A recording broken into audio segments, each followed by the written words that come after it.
अध्यक्ष lieutenant general विजय चतुर्वेदी जी,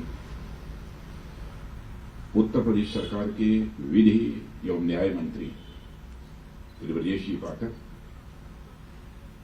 सैनिक कल्याण मंत्री उत्तर प्रदेश सरकार Shri Paltu Ram ji, major general Ranbir Singh ji, president UP major general Devendra Gupta, national vice president AVM ST Singh ji, national vice president major general R K Gupta, national vice president doctor JP Sharma, राष्ट्रीय संगठन मंत्री, और इस संगठन को प्रभावी बनाने में लगातार जो भूमिका निभाते रहते हैं ऐसे हमारे श्री सुनील जी देश पांडे,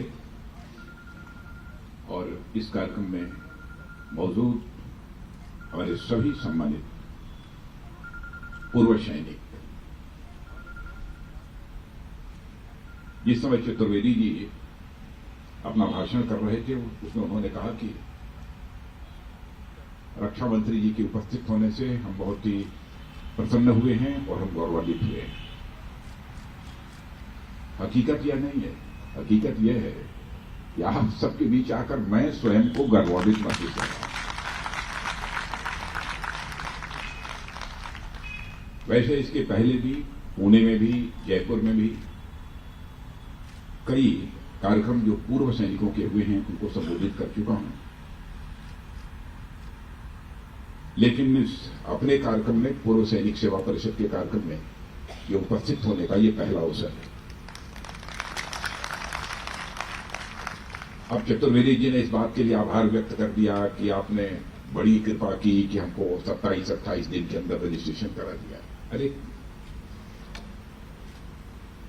वो भी 28 दिन कैसे लग गए हमारे जैसे व्यक्ति को, मुझे तो आश्चर्य है। और यह कहकर तो आपने मुझे धर्म संकट में डाल दिया। हो सकता है कुछ औपचारिकताएं पूरी करनी होती हों, इस कारण 28 दिन का समय लग गया था। नहीं तो कहा और हुआ। हुकूमत ऐसे ही चलती है। और सबसे पहले जहां पर मैं अपनी तरफ से आप सबका हार्दिक अभिनंदन और स्वागत करता हूं, देश के सारे पूर्व सैनिकों का अपनी तरफ से हार्दिक अभिनंदन और स्वागत करता हूं। जिनका रजत जयंती के अवसर है। सामान्यतः जब मैं पूर्व सैनिकों के कार्यक्रम में जाता हूं तो एक्सटेम्पोर्ड बोलता हूं जहां जहां अब तक गया। लेकिन इस बार मैंने फैसला किया कि मैं एक्सटेम्पोर्ड नहीं बोलूंगा, कुछ तैयार करके कुछ लिख कर बोलूंगा। एक्सटेम्पोर्ड तो बहुत होती, इसलिए आज मैं कुछ तैयार करके आया हूं। और मैं कह सकता हूं कि पूर्व सैनिकों के साथ मेरा बहुत एक आत्मीय रिश्ता रहा। सहज एक सम्मान का भाव जो सैनिकों के प्रति किसी व्यक्ति के मन में होता है, तो पूर्व सैनिकों के प्रति भी वह रहा है। क्योंकि मैं जानता हूं कि once a soldier always a soldier.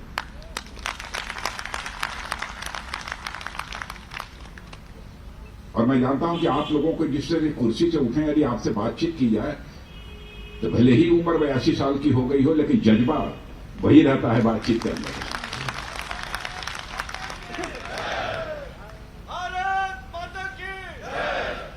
और सचमुच वह जज्बा, वह तेवर देखकर मुझे बेहद खुशी होती है। और लगभग पिछले 2.5 वर्षों से देश के रक्षा मंत्री के रूप में अपनी जिम्मेदारी का मैं निर्वाह कर रहा हूं। लेकिन इतनी बात तो पक्की हो गई है, रक्षा मंत्री होने के नाते भी आपसे रिश्ता है, और नहीं भी रहूंगा तो पूर्व रक्षा मंत्री तो रहूंगा, इसे कोई चीज नहीं करता।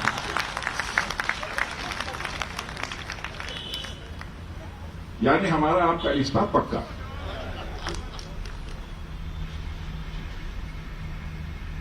हां, यह बात सही है कि रक्षा मंत्री के रूप में जिम्मेदारी संभालते हुए आपकी समस्याओं को नजदीक से देखने और समझने का एक अवसर इधर प्राप्त हुआ है।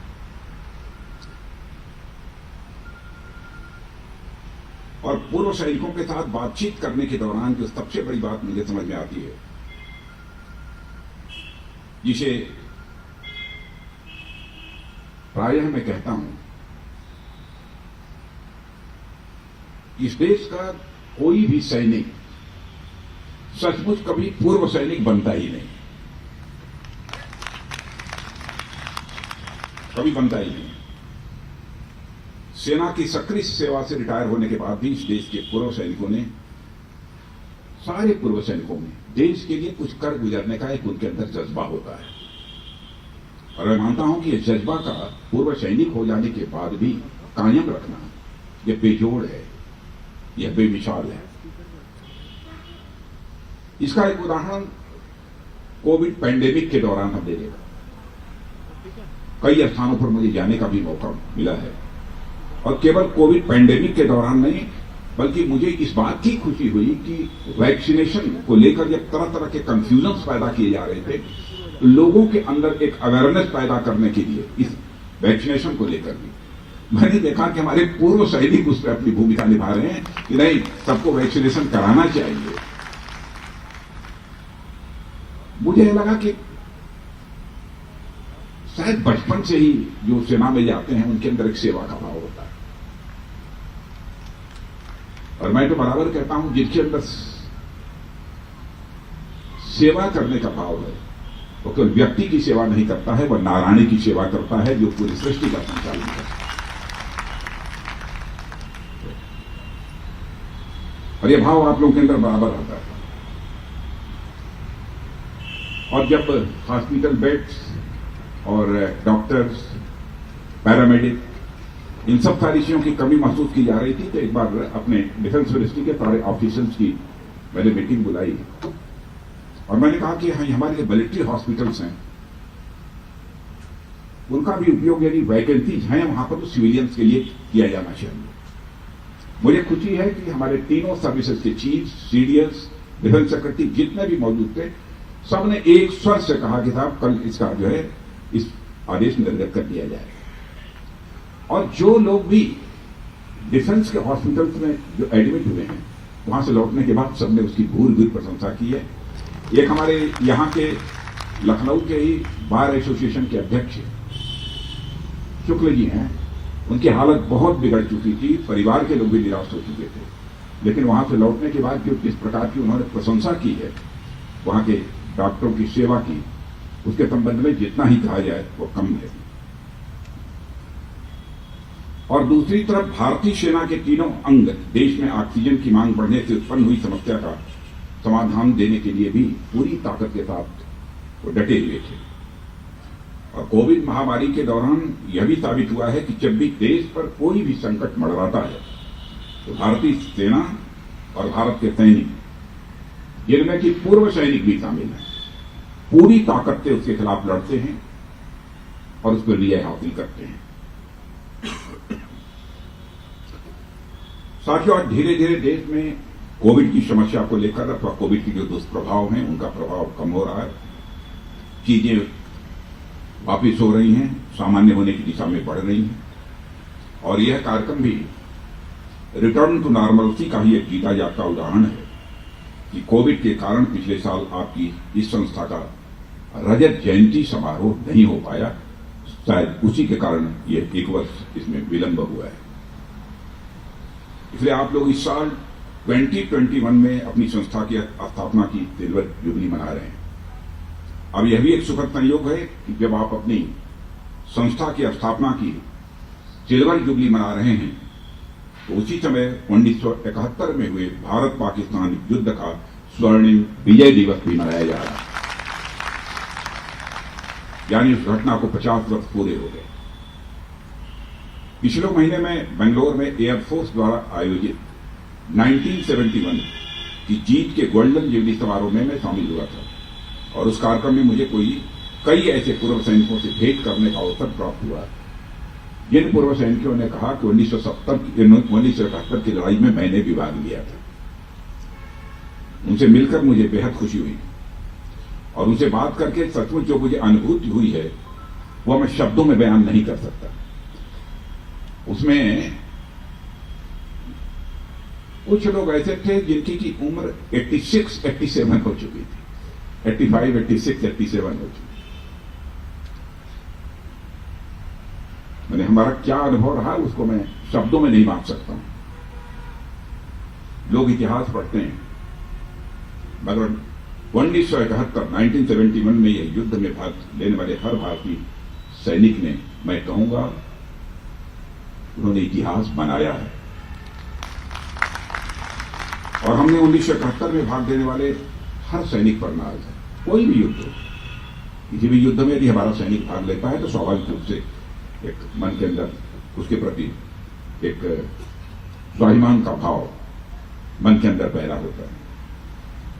और पाकिस्तान पर निर्णायक विजय प्राप्त कर हमने दुनिया को बता दिया है कि भारत और पाकिस्तान की तुलना नहीं की जा सकती है। यह संदेश हम लोगों ने 1971 में ही अंतर्राष्ट्रीय समुदाय को भी देने में कामयाबी हासिल की।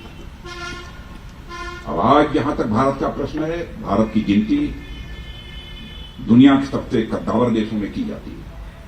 जो इन्हें गिने कुछ कद्दावर देश हैं, अब भारत की गिनती उनमें होती है। और इस सच्चाई को कोई नकार नहीं सकता है कि अंतर्राष्ट्रीय जगत में भारत की प्रतिष्ठा बढ़ी है। आज के कुछ वर्षों पहले भारत को अंतर्राष्ट्रीय जगत में जिस नजरिए से देखा जाता था, उसमें बहुत बड़ा बदलाव आया है। बहुत बड़ा बदलाव देखने को मिला। और सच्चाई तो यह है कि अब धीरे धीरे यह भी संदेश देने में हम कामयाब रहे हैं कि चाहे कोई भी हो, दुनिया का कितना ही ताकतवर देश क्यों न हो, यदि भारत को कोई छेड़ेगा तो भारत उसे छोड़ेगा नहीं। यह एक विश्वास लोगों के अंदर पैदा हुआ।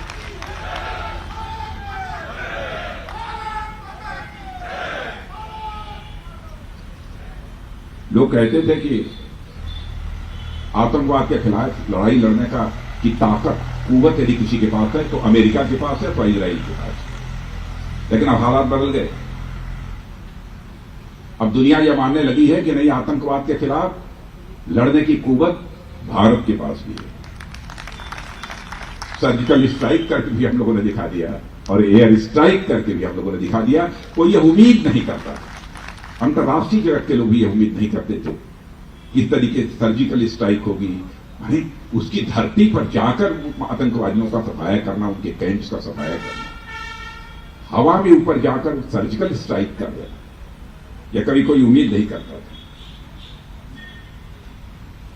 1971 में फुल स्केल वार में बुरी तरह परास्त होने और 1999 में कारगिल के लिमिटेड वार में मात खाए पाकिस्तान को अब आतंकवाद के साथ छोड़ना पड़ेगा। और मैं आज बतला रहा हूं रक्षा मंत्री होने के नाते, छोड़ना पड़ेगा। अब तो ऐसे घोषित कर दिया है उन्होंने कि हम आतंकवाद को हम कोई प्रश्रय नहीं देते, कोई वो नहीं करते, छोड़ना पड़ेगा। हमारा एक और पड़ोसी है और उस पड़ोसी के बारे में अच्छी तरह जानते हैं, उसका नाम लेने की कोई जरूरत नहीं। अब पता नहीं उसने मंसूबा बना रखा है कि दुनिया में चाहे जिसके जो भी हो उसके साथ हमको मनमानी करनी। कई देशों ने उसकी बढ़ती ताकत के कारण उसकी हरकतों का वैसा विरोध नहीं किया जैसा कि विरोध किया जाना चाहिए। और पहले हम लोगों की भी कुछ ऐसी स्थिति थी कि उस पड़ोसी, नाम मैं नहीं ले रहा हूं, समझ गए, यदि उस पड़ोसी के द्वारा पहले भी हमारे यहां हरकत की जाती थी तो स्वाभाविक है कि हम लोगों की भी कुछ स्थिति इस प्रकार की थी, हम भी चुप्पी साध लेते थे। लेकिन 2014 के बाद हालात बदले। मैं तो एकदम बिल्कुल जो भी डिसीजंस होते रहे सब कुछ उसमें इन्वॉल्व रहा हूं पूरी तरह। सारे तीनों सर्विसेज के चीफ्स के साथ लगातार उस दौरान बैठना, क्या क्या चीजें हो रही हैं, कैसे आगे बढ़ना, क्या करना, कैसे करना, है सब सारी चीजें होती रही। मैं कहना चाहता हूं कि सचमुच हमारे सेना के जवानों ने इस बार हमारे उस पड़ोसी को जो संदेश देना चाहिए वो संदेश देने में उन्होंने कामयाबी हासिल की। लेकिन मुझे दुख इस बात का है कि कुछ राजनीतिक दल हमारे सेना के जवानों के शौर्य और पराक्रम पर सवालिया निशान लगाने की कोशिश करते हैं। वो सेना का नाम नहीं लेते, वो कहते हैं नेतृत्व की बात। लेकिन सच्चाई तो यह है कि सेना पर, ये सीमा पर, यह पॉलिटिकल लीडरशिप जाकर नहीं लड़ती है। सीमा पर हमारे सेना के जवान ही लड़ते हैं, सेना के लोग लड़ते हैं। हां, प्रश्न तब खड़ा होता है जब कहीं पॉलिटिकल लीडरशिप हमारे जो ये तीनों हमारे सेना के विंग हैं उनमें किसी का हाथ बांधने की कोशिश करे। और मैं यह भी बतला देना चाहता हूं, आप पूर्व सैनिक, कभी सम्मानित पूर्व सैनिक जो हमारे यहां पर मौजूद है, उनके माध्यम से संदेश भी दे देना चाहता हूं, चाहे जो भी परिस्थिति हो, खामियाजा की बिना चिंता किए कभी भी हम अपने सेना का हाथ नहीं बांधेंगे। फैसला उनको करना है, जो भी फैसला होगा उस फैसले के साथ हम खड़े रहेंगे, उन्हीं का फैसला। मैं रक्षा मंत्री होकर कह रहा हूं। और यदि कभी फैसला अनजाने में गलत भी हो गया तब भी हम अपने सेना के जवानों के साथ खड़े रहेंगे। ऐसे देश की सुरक्षा नहीं की जा सकती किसी का हाथ बांध कर, नहीं की जा सकती। लेकिन मुझे तकलीफ होती है जब बालाकोट को लेकर, कभी गलवान को लेकर खुलेआम ट्विटर पर आलोचना की जाती है, समाचार पत्रों में स्टेटमेंट्स दिए जाते हैं। क्या यही होना चाहिए?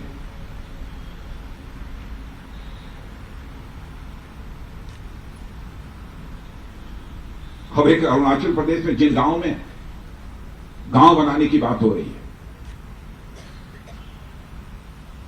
भाइयों क्या है उसकी स्थिति में यहां चर्चा नहीं करना चाहता, आप में लोगों को मालूम होगा। और हम क्या कर रहे हैं बॉर्डर पर इस समय, मैं जाकर देख आया हूं।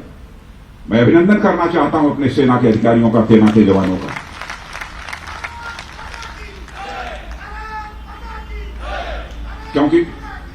क्योंकि मैं यहां यदि कुछ बोलूंगा तो इंटरनेशनल न्यूज बन जाएगी। हम भी पीछे नहीं हैं। हाँ, लेकिन लगेगा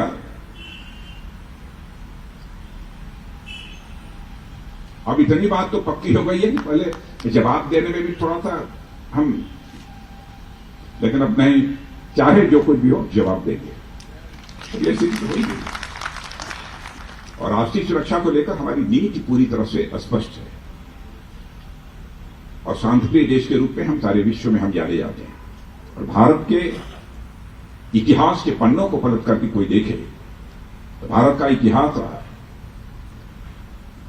कि भारत ने न तो दुनिया के किसी देश पर कभी आक्रमण किया है, न दुनिया के किसी देश की 1 इंच जमीन पर भी उसने कभी कब्जा किया। तो भारत का क्षेत्र है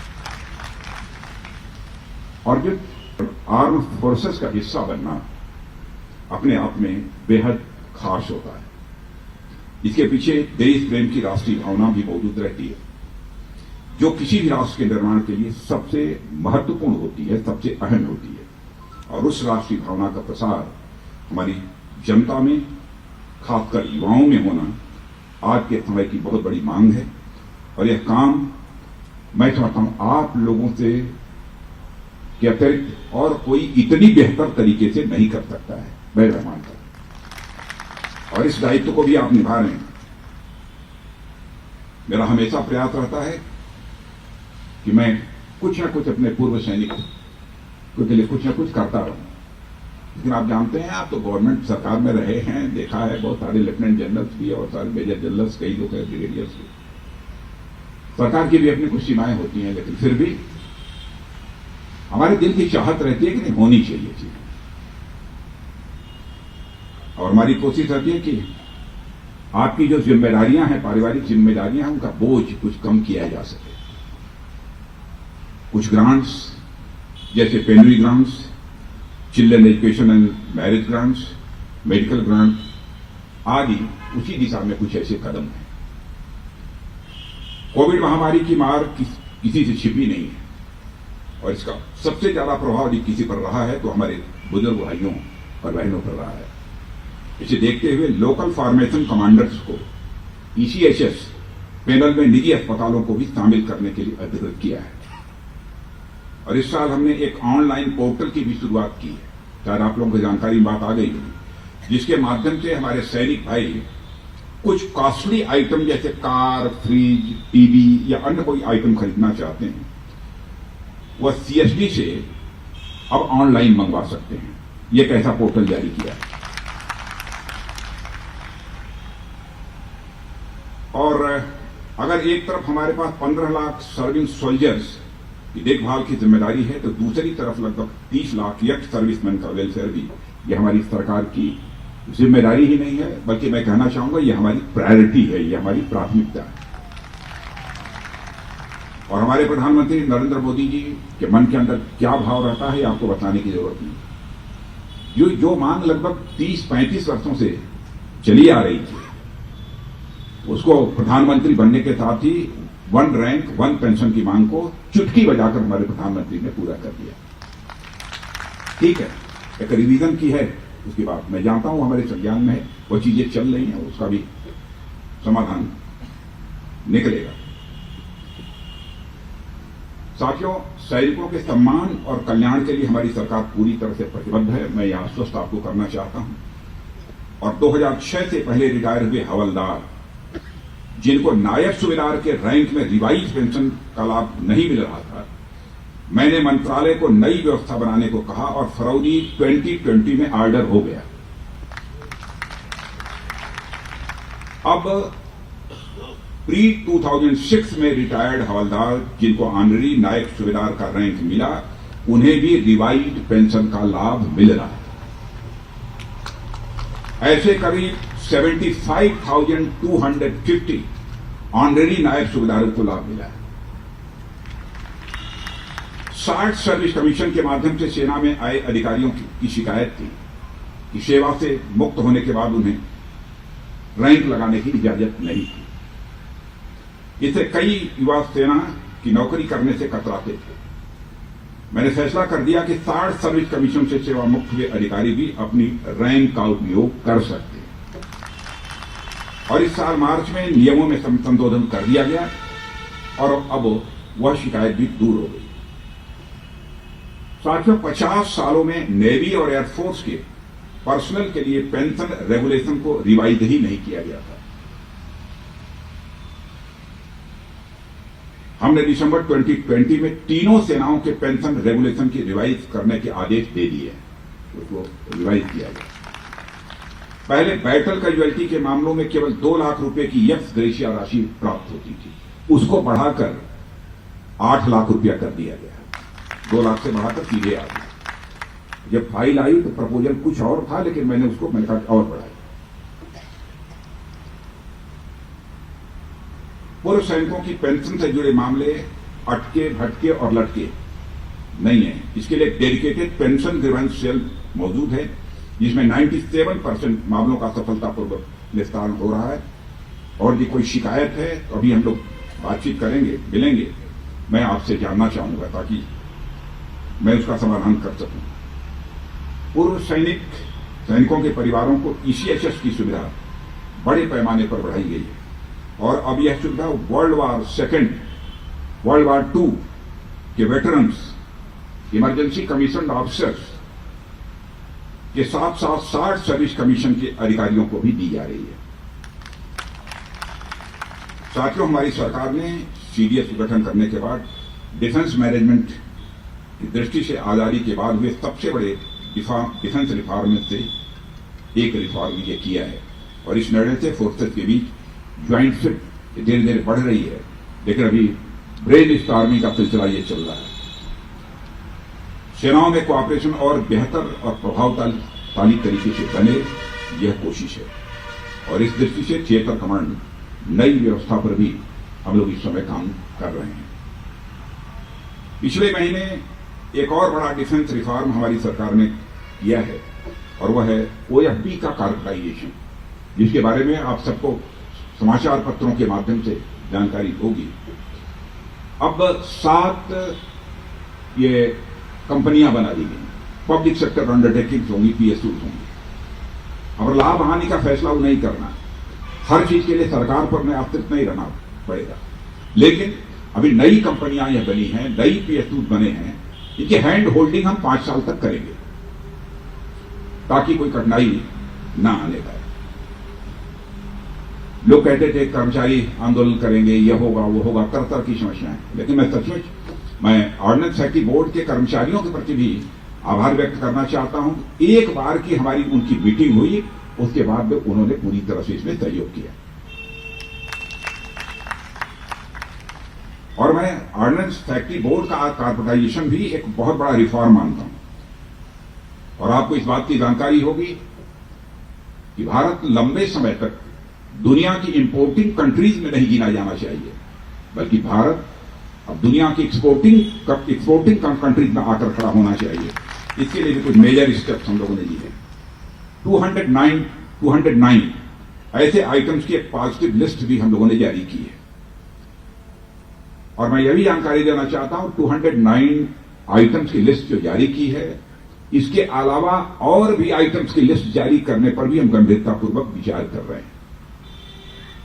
विदेशी कंपनियों को भी कहा जा रहा है कि आप भारत में आइए, इन्वेस्ट करिए और यहीं पर अपना जो ऑपरेटर्स, जो उपकरण, जो वेपन आपको बनाना है, यही बनाइए। हमारा कहना है कि make in India, make for the world. हमारी बात पूरी दुनिया में गौर से सुनी जा रही है। Make in India and make for the world, यह संदेश पूरी दुनिया को हमारा यह चला गया है। आज देश के हालात बदल गए। जहां पहले 65-70% रक्षा सामग्री आयात की जाती थी, अब देश में रक्षा खरीद का केवल 35% ही इंपोर्ट हो रहा है। पहले यह 65 to 70 था, जबकि 65% सामान भारत में ही खरीदा जा रहा है। पहले ये स्थिति नहीं थी। ये 5-6 वर्षों के अंदर बहुत बदलाव आया। इसी तरह पहले भारत की गिनती दुनिया के डिफेंस एक्सपोर्टर्स की लिस्ट में कहीं दूर दूर तक नहीं थी। आज भारत की गिनती दुनिया के टॉप 25 डिफेंस एक्सपोर्टर्स में अब होने लगी। पहले भारत जो इंपोर्टिंग कंट्रीज थी, जो इंपोर्ट करती थी, आयात करती थी दुनिया के दूसरे देशों से, उनमें नंबर 1 की कंट्री थी। लेकिन इतनी जल्दी हम लोग खिसक कर नंबर 2 पर आ गए। कम से कम यह तो कोई नहीं कहेगा भारत इंपोर्टिंग कंट्री है, नंबर 1 पर है। पिछले कुछ वर्षों में हमने डिफेंस एक्सपोर्ट में करीब 334% की वृद्धि की है। हमारा लक्ष्य है कि 2024 तक 35,000 करोड़ के हम डिफेंस एक्सपोर्ट कर सकें, यह भी हमारी कोशिश है। और मुझे पूरा विश्वास है कि हम इस लक्ष्य को हासिल अवश्य करेंगे और भारत की डिफेंस मैन्युफैक्चरिंग में यह दशक रोरिंग 20s के नाम से जाना जाएगा, ऐसा मेरा विश्वास है। साथियों, अपनी बात को समाप्त करने से पहले मैं एक और बात आप सबसे साझा करूंगा। भारत की संस्कृति इस देश में रहने वाले सभी मजहब के मानने वालों को एक साथ लेकर चलने में विश्वास रखती है, क्योंकि भारत ही दुनिया का इकलौता देश है। इस देश के रहने वाले ऋषियों और मनीषियों ने केवल भारत की सीमा में रहने वाले लोगों को ही अपने परिवार का सदस्य नहीं माना है, बल्कि पूरे विश्व की धरा पर रहने वाले लोगों को अपने परिवार का सदस्य मानते हुए वसुधैव कुटुंबकम, यानी the whole world is a family, यह मैसेज सारी दुनिया को किसी न किसी एक देश की धरती से गया है। तो हमारे आपके देश की धरती या भारत से है ये। और यह भाव यदि किसी को देखना है तो आर्मी के लोगों में कोई देख सकता है, विशेष रूप से प्रत्यक्ष रूप से प्रैक्टिकली यदि देखना है। और सेना की वर्दी इसी एकजुटता का प्रतीक है, क्योंकि भारतीय सेना की वर्दी पहन लेने के बाद मैंने देखा है हमारा सैनिक न हिंदू है, न मुसलमान है, न सिख है, न ईसाई है। वह केवल एक धर्म जानता है और वह है उसका धर्म सैनिक धर्म।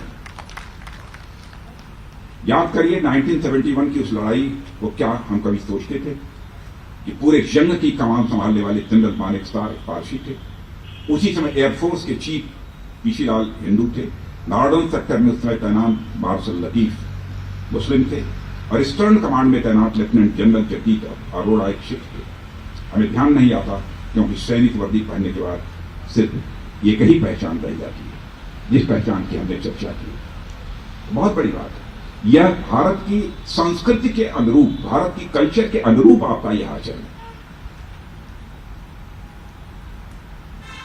यह कोई दावा नहीं कर सकता दुनिया में सभी जगह मिले, क्योंकि मैं भी दूसरी कंट्रीज के लोगों से मैं बात किया हूं कहीं ना कहीं कुछ सेक्ट को लेकर भी प्रॉब्लम आ जाती है, लेकिन हमारी सेना में यह प्रॉब्लम कभी नहीं आने पाई और न कभी आएगी। मैं पूरी तरह से आपको रखता हूं और मैं समझता हूं कि सेना के अंदर जो इस प्रकार का यह भाव है, इसका सभी को अनुकरण करने की आवश्यकता है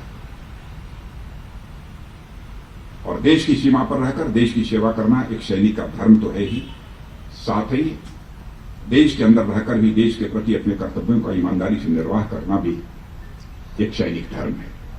इस देश को सुरक्षित करने का कार्य अगर हमारे सीमा के सैनिक कर रहे हैं तो इसकी एकता, अखंडता और भाईचारे को बरकरार रखना सभी की यह जिम्मेदारी बनती है। और मैं कह सकता हूं कि हमारे पूर्व सैनिक, देश के नौजवानों के अंदर एक सेंस ऑफ मिलिट्रीशिप, एक सेना का भाव, यह पैदा करने में एक महत्वपूर्ण भूमिका वो निभा सकते हैं। लोगों के अंदर राष्ट्रीय स्वाभिमान की भावना पैदा करने का काम ये हमारे पूर्व सैनिक कर सकते हैं। सेंस ऑफ प्राइड, वैसे प्राइड तो आप किसी से बात करिए, कोई सड़क पर चलने वाला आदमी हो, कुछ ठोकर लग जाए तो आपसे लड़ने के लिए तैयार हो जाता है, उसका व्यक्तिगत स्वाभिमान जाग उठता है। मान लीजिए किसी प्रदेश का, किसी समाज का रहने वाला है, उस प्रदेश और समाज के बारे में कोई आप टिप्पणी कर दीजिए, कुछ कह दीजिए, तो उसका समाज का स्वाभिमान, परिवार का स्वाभिमान जागृत हो जाता है और आपसे लड़ने के लिए तैयार हो जाता है। लेकिन भारत देश की सीमाओं पर यदि कोई आंख उठाकर देखने की जरूरत करता है, उस समय भारतवासियों के अंदर, आप सबके अंदर जो स्वाभिमान का भाव जागृत होता है, वो व्यक्तिगत स्वाभिमान नहीं होता है, वो पारिवारिक सामाजिक स्वाभिमान नहीं होता है, वो राष्ट्रीय स्वाभिमान का भाव होता है। समस्त देशवासियों में इसी राष्ट्रीय स्वाभिमान की भावना और सशक्त, प्रबल और प्रखर बनाने में मैं समझता हूं कि आप सबकी बहुत ही महत्वपूर्ण भूमिका हो सकती है। और पूर्व सैनिक सेवा परिषद, इससे बहुत सारे लोग हम लोगों से पहले से जुड़े हैं और जिस भाव से, जिस विचार से आप सब जुड़े हुए हैं, उसकी जितने भी सराहना की जाए वो कम है। इन्हीं शब्दों के साथ पुनः मैं अपनी तरफ से आप सभी का अभिनंदन करते हुए और आपको और आपके पूरे परिवार को अपनी तरफ से हार्दिक शुभकामनाएं देते हुए अपना निवेदन समाप्त करते हैं। बहुत बहुत धन्यवाद माननीय रक्षा मंत्री जी। नमस्कार, मैं हूं मानक गुप्ता। अगर आपको हमारा ये वीडियो पसंद आया हो तो इसे लाइक और शेयर जरूर करें और हां, हमें सब्सक्राइब और फॉलो करना ना भूलें ताकि आप देश और दुनिया की कोई खबर मिस ना करें। तो जुड़े रहिए हमारे साथ और देखते रहिए न्यूज़ 24।